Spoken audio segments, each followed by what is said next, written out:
Hey guys, welcome to my YouTube channel. My name is Tato, and this is about a journey of me preparing for the Durban cycling tour. So join me in my glass of wine as I take you through the journey. So I had about a month. Well, the jump was not smooth, but I had a month to kind of train for this Durban cycling tour. So it's a cycling tour along the coast there. So I had a month to train for it, and told myself it can be done. It can be done in a month. I'm gonna train. All right. The last time I was part of a race was like over 2 years ago. No, 4 years actually. 4 years ago. hectic. So about 4 years ago, I didn't put up a great time, but for some reason my seating time for this one, based on the previous one, I was like, so it wasn't too shabby comparing to other people who were part of the race. It wasn't too bad, but it was bad in my opinion to where I wanted to actually be. But I'm just gonna take you through the whole month, how it happened. Bear in mind, I'm a junior doctor in a system that is understaffed and serving about 80% of the population. It's tough. You come back tired. You just want to sleep, eat, sleep. Sometimes you don't even want to eat. You just want to go to sleep. So it was tough, kind of balancing my whole thing. Because typically my day would start at 4 o'clock, 4:30. That is like a good 6 hours sleep. That's usually the time that I will wake up in. And in the beginning, I will start with my cycling. I'll go on my bike and I'll cycle for an hour in the morning, make sure I get the cardio in, get it out of the way. But then that started clashing a bit with my dietary intake, because in the morning I kind of eat 4 separate meals. If you want to separate them, I have my bread with my coffee, then I have my oats, then I have my milkshake, and then my shake, and then I have a protein shake after that. So it's like 4 things that I have to take. My stomach's only that big. So I decided to push my cycling towards the end of the day as well, including my strength training. So you wake up at a time, you get the dietary intake in, you go to work. Usually the work is exhausting, but luckily I was placed at a tertiary hospital, so it's not that bad, it's not that intense. If I was placed at a regional hospital, I would have had a different situation here, buddy. Would have had a different situation. You're right. That's why training in September was harder than training in August. The beginning of September, training in August. So it's a bit hard. It was a bit intense, but we got it done. So you go to work, you do what you gotta do. You come back. You kind of plan your meals. You know when you're gonna have lunch. You're just gonna have lunch at 12 o'clock, because come 4 o'clock, you're gonna be in problems there. You're gonna be hungry. Your glucose is gonna be a bit low because you've been working and stuff. So you wanna push it towards 2 o'clock. At least I can eat 2 hours before. By the time I get there, by the time I get on my bike, it's like 5 o'clock. So it's good. I would have digested the food. I'm ready to go. My muscles are good. Glucose is in. So that was a bit of a tricky situation, but I tried to manage it as best as possible. Come back, get on my bike, an hour on my bike, and do a bit of strength training there in itself. Particularly that's why I bought the machine, for convenience. So I used it a lot. So it offers me convenience. However, part of a gym membership, Virgin Active, I'm paying so much every month. But yet I have a gym. Decided to buy an indoor trainer. Convenience, right? Convenience. Having to get ready, going to gym, coming back. It's just a lot of things, and then you get there, someone is using this machine, you gotta wait, use that machine. I just wanted convenience. I can do whatever I want, whenever I want, anytime I want. So I bought it, I think end of July, and I used it during end of July. I used it during August. Invaluable. That's all I can say. So I decided, So my training was going well. I mean, you have those days where you like tired and you just get on the bike. You're not giving you 100% in. Just to me personally, just a waste of an exercise. And I'll just do it for 30 minutes because I'm not pushing myself. I'm not even getting close to where I can say this is actually benefiting me to a certain extent. So just leave it, do a bit of strength training, eat, go to sleep, you know. Rest is important. I'll just go and rest, and hopefully tomorrow I'll be fresher. I'll get up and I'll be able to tackle the new challenge, you know. And I make sure my recovery was on point, you know. Initially I had no creatinine, and I saw how difficult it was to kind of keep that performance every time, you know. So I added back creatinine. My performance was good.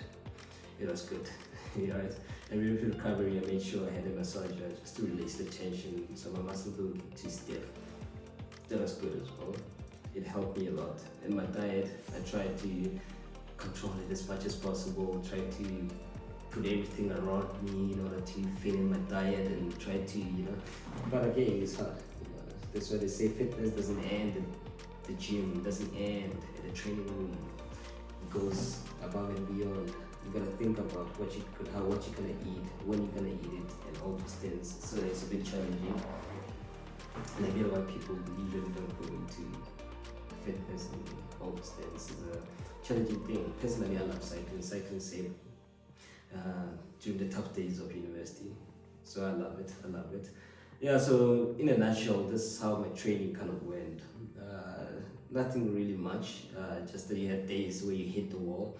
We call it hitting the wall, where you have to choose, are you gonna stop now or are you gonna keep on going, you know, where the pain is there, the mental fatigue is there, but you gotta say to yourself, listen, right, there's a goal that I have to get to, and if I stop now, I'm gonna have problems, and because the problem is not gonna show up now, it's gonna show up at the race day, you know, and you just gotta remind yourself, you gotta keep going.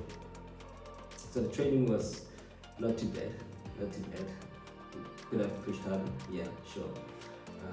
Should have spent more time outside, making sure I travel far distances. I could have picked up the problems that were happening during the cycling tour, absolutely, right? But we do with what we have, and we keep moving, you know. As a doctor, you'll call at least 4 weekends in a month, you know.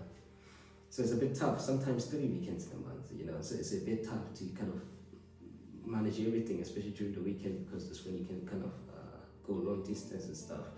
And I don't know any roads that are safe enough for me to just keep on trucking, just, you know, just rumble it, you know. So I'm still trying to find those routes, you know. If I find, I would have probably been better. So I'm, in retrospective, I'm seeing where the mistakes are, and going to the next cycling tour, I'll definitely be better. I can tell you that. I can definitely be better. I'll do better, sorry. So looking at the day of the cycling tour, you know, I was seated for part of the first bunch to go on the 90 Ks.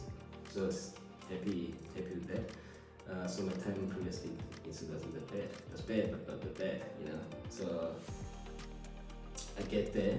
There's a sense of calm. So everyone there knows that time is good, you know. So I'm like, okay, cool. And I chose 90 Ks instead of 100 Ks because I'm not sure about my fitness. Last time I competed, last time I was in the tour was like 4 years ago. So I wanted to see am I fit, and I'm fit, all right? So next time I'll go higher, the maximum kilometers they have. I'm going there. There's a sense of calm, conversations go on. Lady asked me, is it my first time? We have a conversation about cycling and all this stuff. Nice lady. Time comes to go.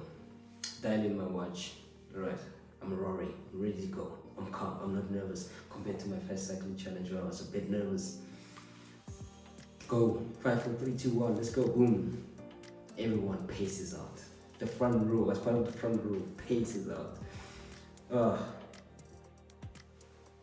That was beautiful. Paces out, I pace out as well. Because I know you get caught up in this group, you can have problems at the end.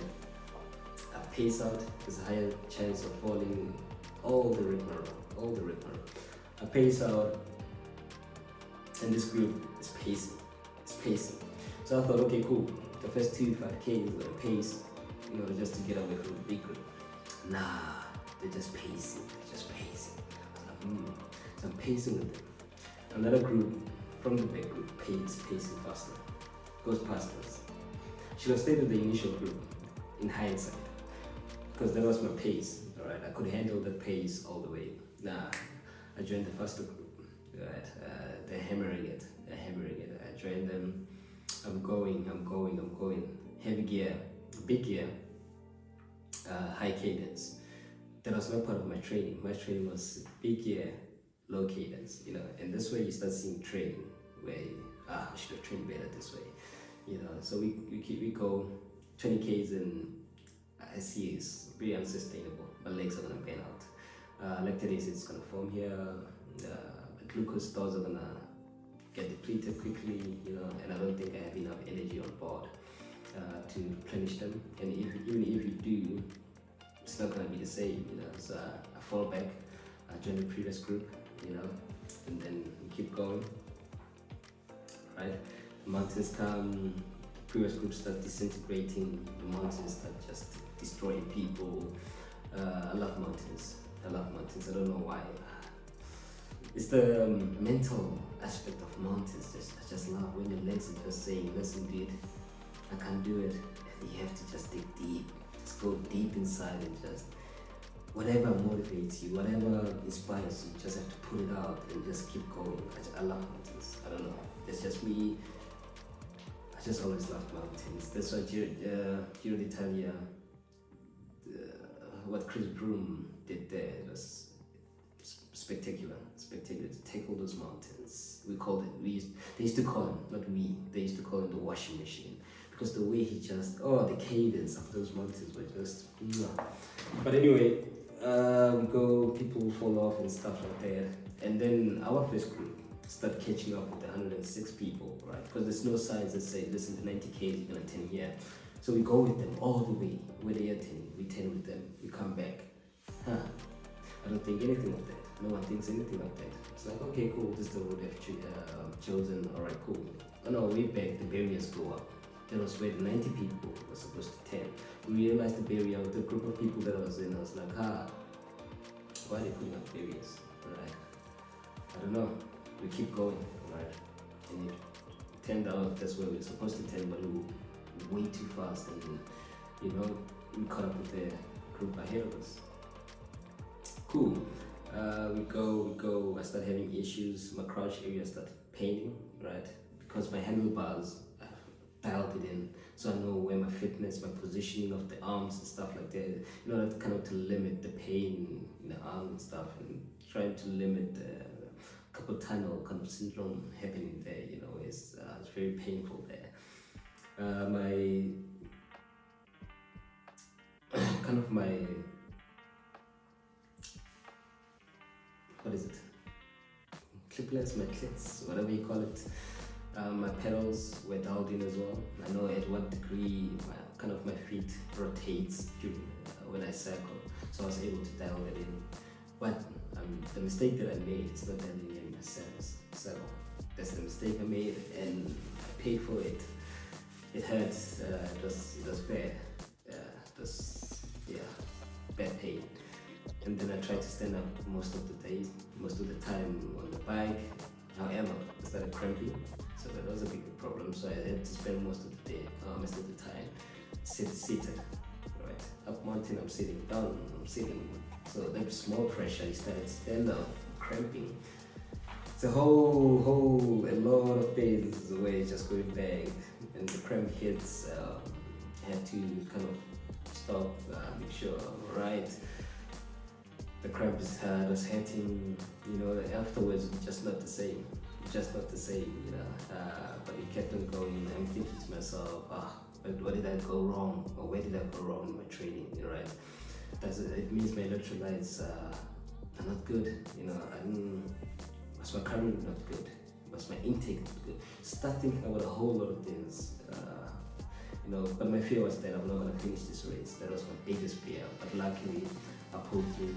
Luckily I was able to finish this race, and when I hit the 90K mark, by the way, that was not the finish line. I hit the 90K mark and we were far from the finish line. Sub 4, I was happy. That was my goal. 90K sub 4, I'm Gucci. That's better. We improved. It's all about improvement. The next race, we do better. Right? And that's where when we caught up to the bigger group, the group going further than us. You know, that's where the mess up happened. We ended up going 100 Ks on the race. A mess up indeed. They did send an email apologizing for the whole thing, and they're not going to take this time, which was not a bad time, but not going to take this time for the next season. So I'm basing off my bad time from previously. But that's beautiful. That's an experience. I was there, hit a lot of walls when I was there. Feel like quitting. You know, asked myself, why am I doing this? You know, I just wanted to quit, but I couldn't because I finished where I start. Right, I finished at the start, and my life has just been like that. You know, I'm in medicine. I wanted to leave medicine at some point, but I told myself, finish where I start. Now I'm a doctor, but I still want to leave medicine. You know, there's a topic for another day. So I never give up. In all honesty, you know, just keep going, keep tracking, and that's what I did. I'm happy I finished. I got the medallion, but the time for me is more important. The next time we improve. And yeah, don't forget to hit the subscribe button, the like button. I'll see you in the next video as we try to progress in this fitness journey, as you come along with me, as I learn a lot of stuff, you know, and as I put it on YouTube. Hopefully you enjoy the content. See you in the next video. Ciao.